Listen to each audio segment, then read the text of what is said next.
साथियों, जो 22 जुलाई को पटना में बिहार बंद का कॉल था, हम लोग राजभवन मार्च कर रहे थे और वहाँ एक चीज़ हमें एहसास हुआ कि पुलिस ऐसे मौके की तलाश में थी कि वो हम पे लाठी भी चार्ज कर ले, उन पे इल्ज़ाम ना हो। जब हम राजभवन से थोड़ी देर पहले पहुँचे, वहाँ पे पुलिस वाले थे बिना बैच के और लाठी की जगह पे वो बैम्बू लिए हुए थे। उनसे जब पूछा गया आपका बैच कहाँ है, तो वहाँ से अधिकारी पूछते हैं कि आप कौन हो पूछने वाले। मैं बताता हूँ तो कहते हैं इससे क्या होगा। हमने कहा सर इतने बच्चे मरे, उनका जवाब कौन देगा। कहते वो तो चले गए, अब क्या तुम भी जाना चाहते हो। मैंने कहा सर वो तो चले गए, लेकिन अब बदलने का वक्त आ गया, क्योंकि अब नहीं बदलेगा सर, कभी नहीं बदलेगा। हम छात्र युवा देश के भविष्य हैं। उसके बाद वो वाटर कैनन चलाने लगते हैं जिससे हमें फर्क नहीं पड़ता है। उसके बाद वो लाठी चार्ज करते हैं, जिससे उनका टारगेट था या सर पे मारो या पैर में। उन्होंने मेरे पैर पे बहुत मारा, मैं गिर गया।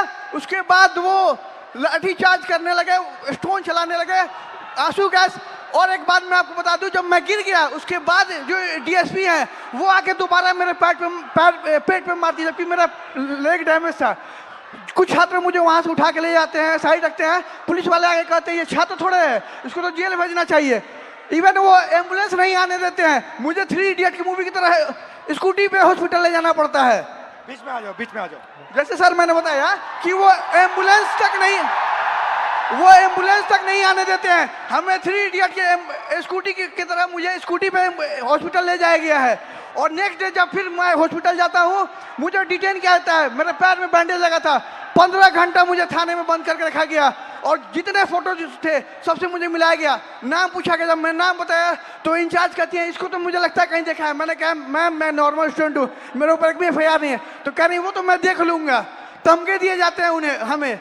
मैं ये बता दूं कि जब हमें PR बॉन्ड साइन करवाया गया, उसके बाद हमारे एड्रेस पे डिटेन करने के लिए छापे पड़ रहे हैं। हम छात्र हैं, देश के भविष्य हैं, और आज आप हमारे पर अत्याचार कर रहे हैं। हम क्या कह रहे हैं, हमें तो नौकरी चाहिए। हम पहले नौकरी के लिए आंदोलन करें, फिर एग्जाम के लिए आंदोलन करें, फिर रिजल्ट के लिए आंदोलन करें, और फिर पेपर लिखे उसके लिए आंदोलन। हम छात्र हैं, ये आंदोलन जीवी है।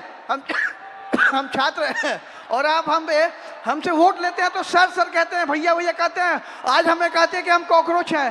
सर हम देश के एजेंजी हैं और आज आपका सत्ता है, कल हम पलट भी सकते हैं। लेकिन ये गलतफहमी मत रहिएगा मोदी जी, हम बिहारी हैं, ठीक है। और मैं एक बात बता दूं, आप मुझे जितने धमके देते, मैं स्वतंत्रता सेनानी परिवार से आता हूं और ये लड़ाई के लिए कल भी मुझे लड़ने पड़ी तो मैं देश के लिए अपनी जान न्यौछावर कर दूंगा, लेकिन छात्रों के हक के लिए हमेशा लड़ते रहूंगा।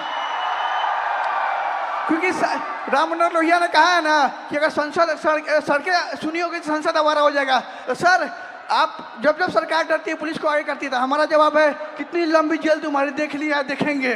ठीक है, शाबाश।